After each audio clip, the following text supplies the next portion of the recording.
S, ಇನ್ನು ಭಾರತ ಮತ್ತು ಪಾಕಿಸ್ತಾನ ಕದನ ವಿರಾಮವನ್ನ ಸ್ವಾಗತಿಸುತ್ತೇನೆ ಅಂತ ಹೇಳಿದ್ದಾರೆ. ಆದ್ರೆ ಭಯೋತ್ಪಾದನೆ ವಿರುದ್ಧ ಹೋರಾಟ ನಿಲ್ಲಲ್ಲ.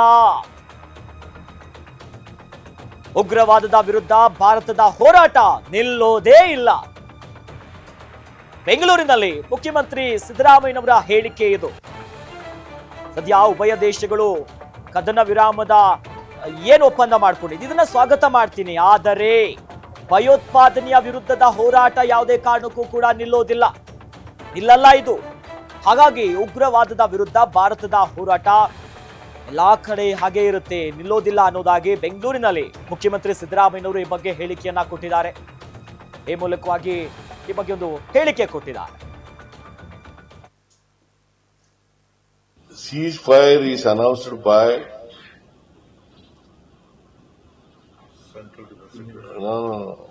by Defense Secretary. Officially announced. Officially it is announced. Foreign Secretary. Defense Secretary. Foreign Secretary. Mr. Vikram Misri. On the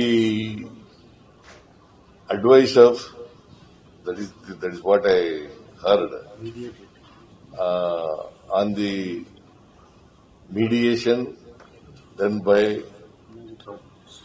Trump, Mr. President of the America. So if there is a ceasefire. Yes, ಈ ಬಗ್ಗೆ ಮಾತನಾಡೋದಕ್ಕೆ ನಮ್ಮ ಜೊತೆ ಈಗ Dwarakanath sergeant ಅವರು ನಮ್ಮ ಜೊತೆ join ಆಗ್ತಿದ್ದಾರೆ. ಸರ್ ನಮಸ್ಕಾರ. ಸರ್ ನಮಸ್ಕಾರ ಸರ್, ಸದ್ಯ ಈಗ ಉಭಯ ದೇಶಗಳು ಸೀಸ್ ಫೈರ್ ಅನ್ನ ಘೋಷಣೆ ಮಾಡಿದೆ. ನಿಮ್ಮ ಮೊದಲ ರಿಯಾಕ್ಷನ್ ಸರ್ ಇದ್ರ ಬಗ್ಗೆ?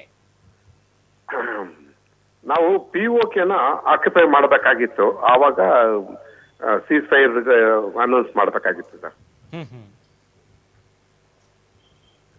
ಆವಾಗ ಜಸ್ಟಿಫಿಕೇಶನ್ ಆಗಿರೋದು. ಹೌದು ಹೌದು, ಹೇಳಿ ಸರ್. ಅಲ್ಲಿ ಟ್ರೈನಿಂಗ್ ಕ್ಯಾಂಪ್ಗಳಿದೆ, ಉಗ್ರವಾದಿಗಳ ಟ್ರೈನಿಂಗ್ ಕ್ಯಾಂಪ್. ಅದು ನಾವು ಕನ್ಸ್ಟ್ರಕ್ಟಿವ್ ಸ್ಕೂಲ್ ಕನ್ಸ್ಟ್ರಕ್ಟಿವ್ ಆಗಿ ಯೂಸ್ ಮಾಡ್ಕೋಬಹುದಾಯ್ತು. ಆ ಜಾಗನೆಲ್ಲ ನಮ್ಮ ಒರಿಜಿನಲ್ ನಮ್ಮ ಇಂಡಿಯಾಗೆ ಸೇರಿದ್ದು, ಭಾರತಕ್ಕೆ ಸೇರಿದ್ದು ಜಾಗಗಳ ಅಲ್ಲಿ. ಆಮೇಲೆ ಶಾರದಾ ಮಾತಾ ಟೆಂಪಲ್ ಬೇರೆ ಇದೆ ಅಲ್ಲಿ, ಅದು ಆಕ್ಯುಪೈಡ್ ಕಾಶ್ಮೀರ್ನಲ್ಲೇ ಇತ್ತು. ಇದನ್ನೆಲ್ಲ ನಾವು ವಶಪಡಿಸ್ಕೊಂಡ ಮೇಲೆ ನಾವು ಕದನ ವಿರಾಮ ಘೋಷಿಸಬೇಕಾಗಿತ್ತು ಸರ್. ಓಕೆ, ಹೌದು ಸರ್. ಅಂದ್ರೆ ಈಗ ಸದ್ಯ ಈಗ ಮೇ 12ನೇ ತಾರೀಕು ಮತ್ತೊಂದು ಪ್ರಮುಖವಾದಂತಹ ಸಭೆ ಆಗತ್ತೆ ಅಂದ್ರೆ ಏನೆಲ್ಲ ಆಗ್ಬೋದು ಸರ್? ಸಾಧ್ಯತೆಗಳು ಏನಿದೆ ಸರ್? ಈ ಸಭೆಯಲ್ಲಿ ಯಾವ್ಯಾವ ರೀತಿಯಾದಂತಹ ಚರ್ಚೆ ಆಗುತ್ತೆ? ಮುಂದಿನ ಹೆಜ್ಜೆ ಹೆಂಗಿರ್ಬೋದು? ಅದರಲ್ಲಿ ಈ ಉಗ್ರವಾದಿಗಳು ಇದ್ದಾರೆ, ಮಸೂದ್ ಅಜರ್, ಆಮೇಲೆ ಕೆಲವು ಅವರೆಲ್ಲ ಇದ್ದಾರೆ. ಅವ್ರನ್ನೆಲ್ಲ ಇದು ಹ್ಯಾಂಡ್ ಓವರ್ ಮಾಡಿದ ಮೇಲೆ ಅದೊಂದು ಪಾಯಿಂಟ್ ಇರುತ್ತೆ. ಓಕೆ, POK ನಮ್ಮ ವಶ ಕೊಡಬೇಕು, ಅದೊಂದು ಪಾಯಿಂಟ್ ಇರುತ್ತೆ. ಆಮೇಲೆ ಯಾವುದೇ ಕಾರಣಕ್ಕೂ ಉಗ್ರವಾದಿಗಳು ಆಕ್ಟಿವ್ ಆಗಿರಬಾರ್ದು. ಅವ್ರು ಬಂದ್ರೆ ಅದು ಇದು ಕದನ ವಿರಾಮ ಇದು ಅಂತ ನಾವು ಘೋಷಿಸಬೇಕು. ವಾರ್ ಅಂತಲೇ, ಆಕ್ಟ್ ಆಫ್ ವಾರ್ ಅಂತ ತಿಳ್ಕೊಂಡು ಮತ್ತೆ ನಾವು ಅವ್ರನ್ನ ಸದೆ ಬಡಿಬಹುದು ಸರ್. ಎಸ್ ಸರ್, ಧನ್ಯವಾದಗಳು ಸರ್ ಇಷ್ಟೊತ್ತು ಗ್ಯಾರಂಟಿ ನ್ಯೂಸ್ ಜೊತೆ ಮಾತನಾಡಿರೋದಕ್ಕೆ.